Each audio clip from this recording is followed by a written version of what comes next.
Hello, I'm Jason Angelette. And I'm Dr. Mario Sacasa. Welcome to Faith in Marriage Today. Jason, we have a TV show. I know, hot dog, right? This is awesome. I'm excited about this opportunity. There's so much that, by the grace of God, that we've been able to do with the Apostolate of Faith in Marriage. And here we are with a TV show that we're going to be able to get into a whole lot more than we could just behind our desk. It's been awesome, man. So since I've joined the team in August, it's been a gift to be able to stretch our wings into this media space, from the podcast to the Facebook Live events to stuff on YouTube. Yeah. And now we're able to kind of bring some of these different elements together in a set television show here. I mean, there's so many different channels. The president and the CEO of Willwood's Community, Ron Yeager, he always talks about there's all these different channels out there, and we just got to make sure that the light that we're called to be in the world, the lamp, be high on the lampstand to give light to all people. We need to find all those different ways and bring that light and bring that truth, and hopefully this will be that opportunity for us. So what are we doing with the show? Well, this is great. You know, so the title is the Faith in Marriage today, and the thing is that we don't want to just limit it to marriage and family life, but we will obviously be getting into that as well. Right. But we want to talk about everything that regards to the faith, but also practical things of how to maybe manage a budget, like dealing with the stresses of life and trying to be the person that God's calling us to be in the real world, and things also too like movies, right? Yeah, well, I think the gift that you and I bring is that, I mean, we're husbands, and we try to be that, I guess, the best that we can, and fathers as well. Yeah. And the goal of the show is really for us to try to just take what we've learned in our own experiences as husbands and fathers, as well as professionally as ministers and people who travel and give lectures. Right. My experience as a counselor, your experience in having the theology background, and just trying to bring all of this together in a way that makes it relevant for people's lives today. And especially, like, I'm trying to look at just our own experience, my own life, like the things that I'm struggling with, the things that I'm striving for, the things that I'm noticing and seeing in ministry, and to bring it to the front and to have an opportunity to talk about it, to bring in great speakers or guests, people that we can interview to kind of dive deeper into those fields of study that we need to understand a little bit better. And again, to kind of really reach people where they are, even if it's like, if it's at the movie theater, you know, meeting them there, or meeting them at the house, meeting them at work, all the different places. But that's the thing, is that like our faith is not to be in the closet. Our call to love is not just for the house. It's that wherever we go, we're called to be that light in the world. And there's so many things working against that call that we think that we need to turn that switch off as soon as we get out of church.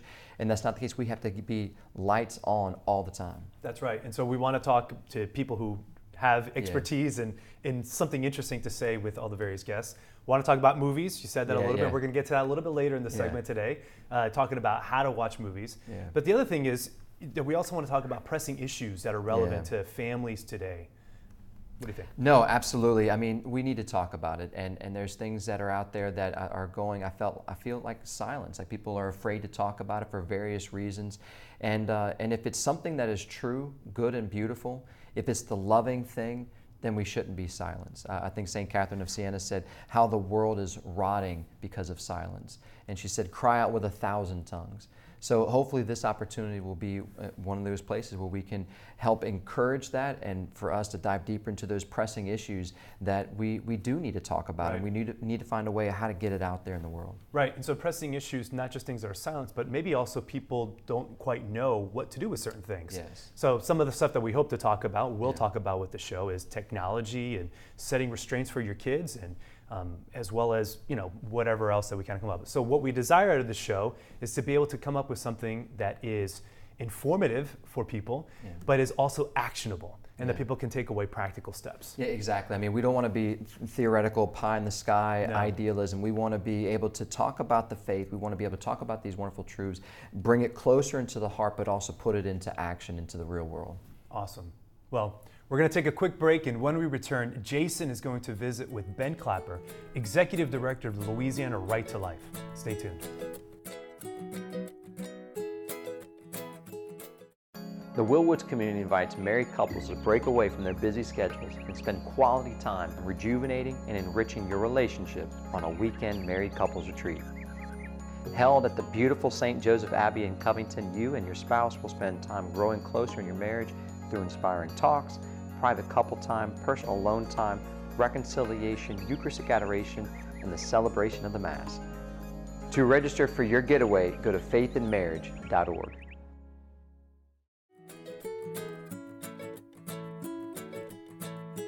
And welcome back. You know, as Dr. Mara and I were saying, we have big plans for this show. We're looking forward to covering a variety of topics on the faith. We want to get into issues related to marriage and family life, talk about things that are relevant to us, whether they be difficult and challenging or fun and entertaining.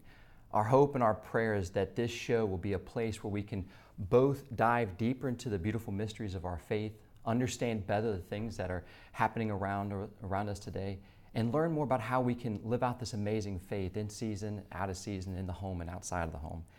You know, one topic that stands at the top of the list, and I'm bringing this up out of love for God, my neighbor, and love for truth, is the issue of abortion. You know, just bringing up the word seems to easily enrage people to the point that a conversation based on facts is close to impossible. But just because it's controversial or difficult to talk about, that doesn't mean that we shouldn't try to bring up truth and love into this world. Truth should not be silenced, and our call to love cannot be ignored. So with that, I want to share you 3 truths. First, science tells us that human life begins at conception. This is not based on some kind of a religious belief, but a scientific fact. Science proves beyond a shadow of a doubt that life begins at conception. This is not a new phenomenon, nor is there any gray area about this. We don't have experts on the fence. Science clearly states that human life begins at conception. Number 2, this new human life that happens right at the moment of conception is not a potential human being, but a human being with potential. A baby in the womb is not 1% human and growing, but rather from the very beginning, right at conception, is 100% human life. And the third truth is that abortion is the killing of this innocent and vulnerable human life. An abortion is taking a 100% human being, which is 100% alive, and makes it 100% physically dead. And this choice to abort, this so-called right that we as a country have allowed, promoted, protected by law, and funded by taxpayers since Roe versus Wade, have taken the lives of over 61 million people. If we were to feel that impact of that number, of that loss all at once, that would be like snapping your fingers like Thanos. And everyone right now, living in Alabama, Louisiana, Kentucky, Oregon, Oklahoma, Connecticut, Iowa, Utah, Arkansas, Nevada, Mississippi, Kansas, New Mexico, Nebraska, West Virginia, Idaho, Hawaii, New Hampshire, Maine, Rhode Island, Montana, Delaware, South Dakota, North Dakota, Alaska, Vermont, Wyoming would all be gone. Each one of those states empty. Every man, woman, and child living would be dead. Every school, college, kindergarten, classroom, daycare center, library, cafeteria, home, business, everywhere, there would be no one there. For those of us who see the tragedy surrounding this issue not only the taking of innocent human life, but the hurt and the pain that has caused so many mothers and fathers, our community. For those of us who see this and value human life at every stage, and who have it in our hearts to protect innocent human life and want to know more of how to help those in need, then the question rises, what can we do? What can we do to help build better a culture of life and love? And this brings me to our first guest, someone who has been on the front lines for over a decade of building this and fostering this culture of life and love. Is Benjamin Clapper, Executive Director for Louisiana Right to Life. Ben, thanks so much for being with us today. Awesome to be here, Jason. Congrats on the new show. Oh, man. Praise God. Yeah, thank you for being with us. Again, this is something near and dear to my heart, and I'm just so glad it worked out that you were able to come. I know you're really busy. You're at the state capitol a lot this week and also next week.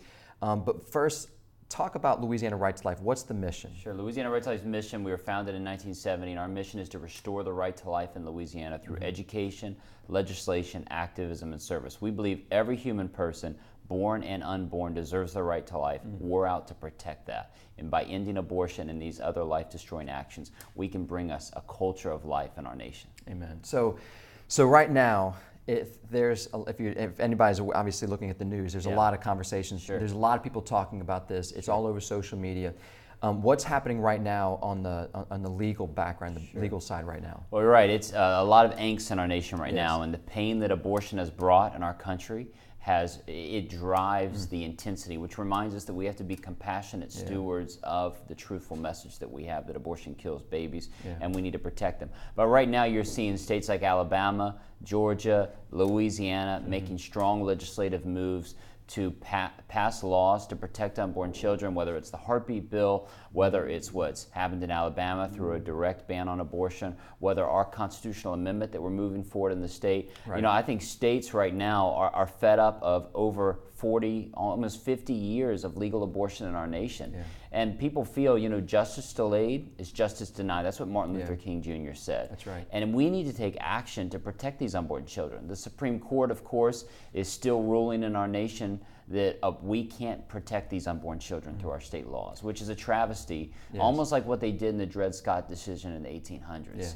And we need to rectify that, and states want to challenge the Supreme Court. And of course, the big question is, what will the Supreme Court decide? We're years away from that. Louisiana is going to be before the Supreme Court, coming up soon on our admitting privileges law, so there's a lot that's going to happen, a lot to stay tuned to. Well, I noticed on your website, prolifelouisiana.org, at the very beginning you see, one, obviously you can sign up for your emails, and please do that. But the other thing is that 25 laws, pro-life laws, if y'all have been able to put in since 2007, the majority of people living in Louisiana, I think across the country, like we're all leaning towards pro-life. We're moving in that direction. We're moving in that direction. Right. And then we see also too that Louisiana, like you were saying, is the third most pro-life state in the country. Yeah, and we were number one. I think we're still number one. I think we're getting, anyway, that's for another day. It's a good fight to be in. It's a good fight, right? It's good, healthy competition. Absolutely. But 70% of Louisianians are pro-life. Our polling data shows that. In America, we believe it's right about 50-50 if people self-identifying as pro-life or pro-choice, right? So, but that number has grown since the 90s. So we're moving in the right direction. You know, little children have in their baby books, and teenagers for that matter, their ultrasound picture. It's becoming more common sense, and we need to mainstream the pro-life movement. We shouldn't be the exception. Protecting human life should be the norm in our nation. And it's funny because you see the coverage that the pro-choice, the pro-abortion stance side will bring out, and you feel like because you see so much of it, you think that you're a minority. You're overwhelmed by everybody around you, and by saying something, you're going to be the oddball out. That's right. Well, I think people in Louisiana especially have to remember that 7 out of 10 people that you meet are pro-life.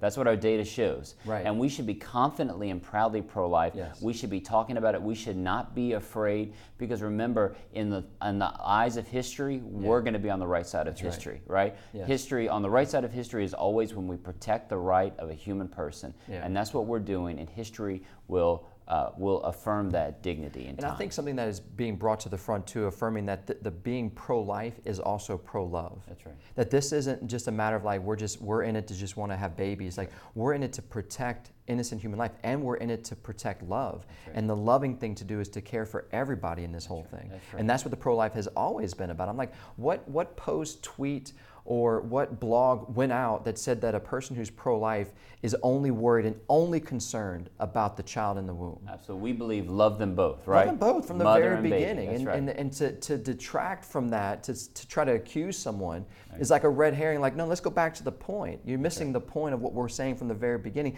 And the connection. Don't you think, don't you know too, that the fact that the baby is very much well connected to the mother? And we know that too about the father. That's why, like, if a dad, leaves the father and the mother and does his own thing, well, he's got to pay child support because he's connected to that child. And we have years that this person, because there's a connection to the mother. We've always known that, and we've always been trying to promote and protect and provide this atmosphere, this environment, this culture of life and love. That's right. Our law is riddled with inconsistencies. If a woman is driving to an abortion facility, she's a block away, she's hit by a drunk driver right there. The baby and the mother dies. The drunk driver is charged with double homicide.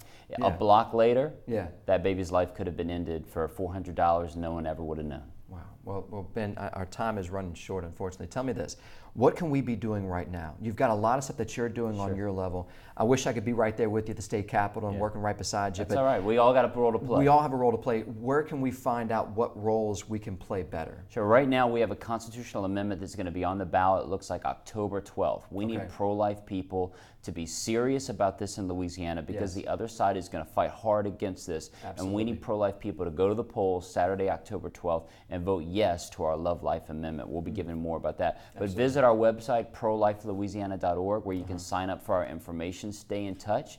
Make sure that you're praying for life on a regular basis, fasting for life, and make sure that you're proudly proclaiming your pro-life values. Put a bumper sticker on your car, wear precious feet pins, do on social media, make posts about life. Let's mainstream, we're the norm, not the exception, but it takes people stepping out in faith and action to do that.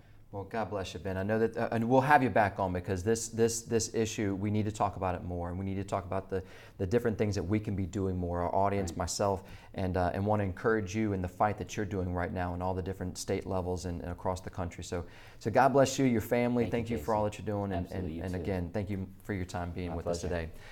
Again, to learn more, to get involved, to help spread love and build up life, go to prolifelouisiana.org, and please be sure to sign up for their emails. And when we come back with summer blockbusters already out, Dr. Mario and I sit down to discuss how to watch these movies with your kids. We'll be right back.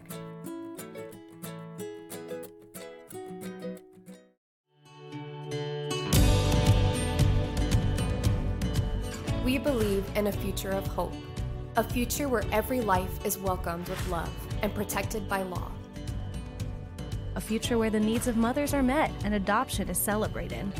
A future where persons with disabilities and our elders are respected and valued.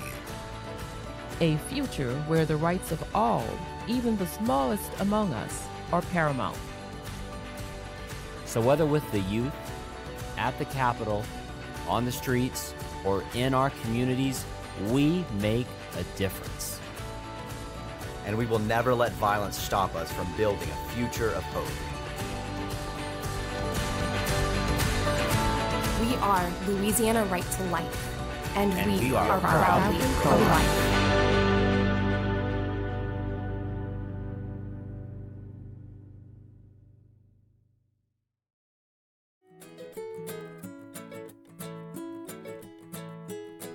Welcome back to Faith in Marriage Today.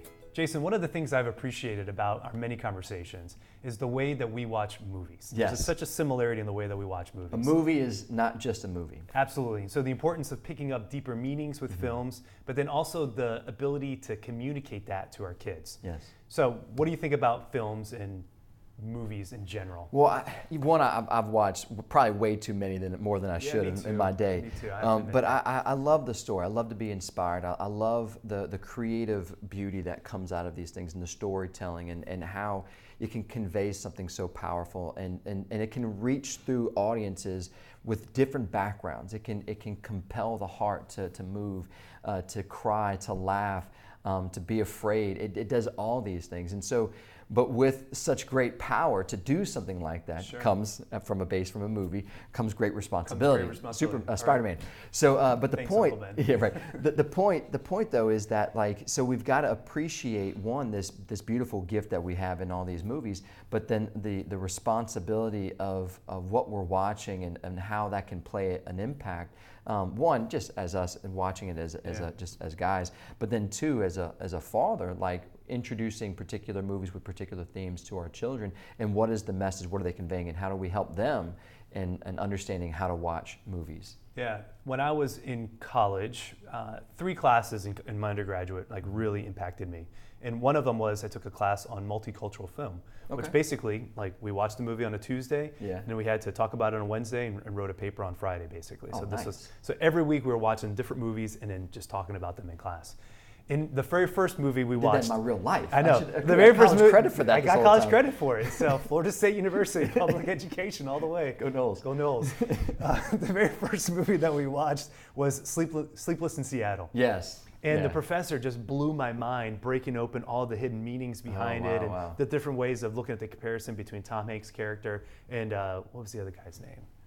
Meg Ryan's the lead. Not Meg Ryan's the lead, but with the whatever the dude's name is. I completely whatever. The guy who doesn't get Meg Ryan at the end of the movie. Right. And the stark comparisons between the two. And I was like, that's it. This is how I've watched movies my whole life. And now I have a class that has given me tools to dive deep within them. So my wife now knows that following every movie, there has to be a mandatory 30-minute processing time of how to have a discussion about the films. Yes. And my kids, who are of age now, 14, 9, 8, no, that's 11. They've all had birthdays. They keep changing. They keep having birthdays. Year. So anyways, 14 to 4 is where they're at. They now know that after we watch a movie, we got to talk about it. Yeah. Because I'm like you, I agree. I don't want to watch a movie and just kind of disengage. Like there's a story that has to draw me in. Right. The story for me is what matters the most with the film. Yeah. I don't care how technical it is, the graphics, all that. I mean, some movies kind of transcend that, but really it's the story that connects. Because as a people, humanity, we are tribal, you know, and we used to travel in packs, and we would sit around the campfire, and traditions were passed down orally before we were able to write and have printing presses and all this other stuff that we have now. Right. And so I think that these movies, in my estimation, are modern day storytelling, and that they tap into the cultural zeitgeist, the cultural thought of what's happening, in how to be able to tap into that as a consumer. I think is part of what we want to do with the show. Yeah, exactly. I mean, it's almost like Christ himself, like, you know, his parables, storytelling. He's got a message that is very dynamic and very powerful that he wants to convey and wants to teach his apostles and disciples. And he uses parables over and over again to help bring about that truth. I mean, before we even started, we were talking about the prodigal son, and there's just so much beauty and mystery in that story that you can sit there and unpack. Books have been written. Beautiful paintings from years ago have been painted to portray the complexity and the beauty of this just one parable that we find in Luke's gospel. So yeah, the storytelling taps into something, and that's why I think it's important for us to be good storytellers in ourselves and how we try to convey our messages and things like that. But at the same time, like, be critical, I think, of times when we're going to listen to a story, watch a story or movie, and not just sit there and just, I think, be blown away with this kind of, I don't know, just not taking advantage of what we can do to kind of understand the film better. Yeah, absolutely. And I think that means also that we're not only watching kind of squeaky clean films. Yeah, I mean, you got to know when to introduce certain things with your kids, right? Right. So sometimes there's movies that might have a little swearing. You know, how do you talk to your kids about that? Might have a little violence. Right. And some movies might have alien symbiotes who, prey on people. Yeah. So how do you expose that to your children? So it's a good age. It's a good age for that, Jason. Sometimes it just depends. It's putting an age on that is kind of difficult. Behind the scenes information. But anyway, the point though is that we do have this responsibility. I remember watching this show one time. It was on maybe I forgot what channel it was on, but it was this father who was this like amazing surfer, and he was in Hawaii, and he's won all these championships and all that trophies. And he's got 2 small children, and he's like, as he's talking, he's like, I want my kids to be exposed to all the things that I've been exposed to. And when they said that, they clipped to a picture of him on the surfboard in a very light surf with his 3-year-old son kind of on the board, and he is in complete control, guiding his son to the shore. And that's precisely, I'm like, you're not sending him on the board and throwing him out to the big waves. It's an opportunity that we have as parents to engage in those steps every step of the way, to help prepare them and lead them to where they do have the skills, the understanding, the insights, what to be aware of, all these things, so that they can go out there into the big surf. Well, yeah, because we don't live in a bubble, and I think as we said this earlier, the focus of this show is to encourage people to come together, to learn, but then also to go, and that's the rhythm of the Mass ultimately. That's right. We come together, and then we're sent forth back into the world. Yes. And like you said, the role of the dad then is to try to have the kid on the surfboard to help them to learn to navigate the waves and the turbulences of life. So we can't all just kind of run for the hills and bury head in the ground and avoid culture. Right. We have to learn how to engage with culture, to be smart consumers of the media. We have to be able to have discerning hearts for ourselves first, but then we have to be able to teach our kids how to navigate those lines as well. And there's sometimes where I tell the kids, like, look, sometimes the surf is too bad for anybody to get on. It's too dangerous. And there's certain movies, just because I'm old enough, I'm older than 18, it doesn't mean that I should go ahead and watch every single thing out there. I've got to have prudence, and I'm trying to show with my own witness that, guys, look, I don't just watch anything. Now, there's sometimes I'll watch them like, man, I wish I didn't watch that. But I'm trying my best to make sure that I know what I'm getting into before I go into it. Yeah, I'm with you, man. It's really a hard line. So I think that's the thing we want to kind of encourage our parents is to recognize that it's a tough balance sometimes. And it's important for us to engage in that balance. And it's important for us to engage. And there are going to be times where you're going to watch a movie Maybe a movie like I loved when I was a kid was The Princess Bride. Oh, loved great it. movie. Watched Fantastic. it with the kids. Forgot that the ending that he calls the guy an SOB, and that comes on at the end of the movie, and I was like, right. Well, We don't say that. we don't use that word, you know. Yeah. But that's okay, you know. So we want to Yeah. be able to encourage parents to it's okay, you know, Yeah. like try to wrestle with the waves Well, there's a little some bit. of the things you that know, we've some of done the practical lines. Yeah. speaking. We've done VidAngel, Yes. and there's also another, I think PureFlix you can Yeah, do. that's But another one. VidAngel allows you to kind of go through some of those movies that you watch as a kid. You're like, oh, this is great. Then you like all of a sudden quickly turn it off. You're like, hey, we're gonna watch something else because you didn't realize all those things that were going on in that movie because you didn't remember it. But this will be able to give you that filtering process to kind of show them good things like Princess Bride or Goonies or whatever you want to show them. Awesome, awesome. Well, when we come back, we will close out the show with some final thoughts. We'll be right back. The Willwoods community invites married couples to break away from their busy schedules and spend quality time rejuvenating and enriching your relationship on a weekend married couples retreat. Held at the beautiful St. Joseph Abbey in Covington, you and your spouse will spend time growing closer in your marriage through inspiring talks, private couple time, personal alone time, reconciliation, Eucharistic adoration, and the celebration of the Mass. To register for your getaway, go to faithinmarriage.org.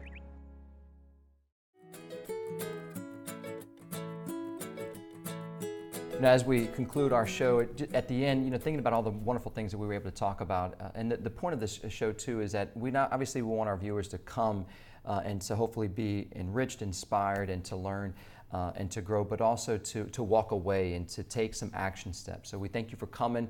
And now, as we are ending the show, what is it that we're hoping to impart to go? And I think one of the things that obviously we talked about is that pro-life is pro-love, and we need to do more. We need to, as Ben was saying, we need to fast, we need to pray, we need to learn this beautiful truth of life and love and proclaim it in season, out of season, and not be silent about it. And a great website that we can do that and learn more and how we can be engaged and involved and help sponsor and support the pro-life movement is Pro-Life Louisiana. And I'm sure there's all kind of wonderful, great websites too to go to across the country.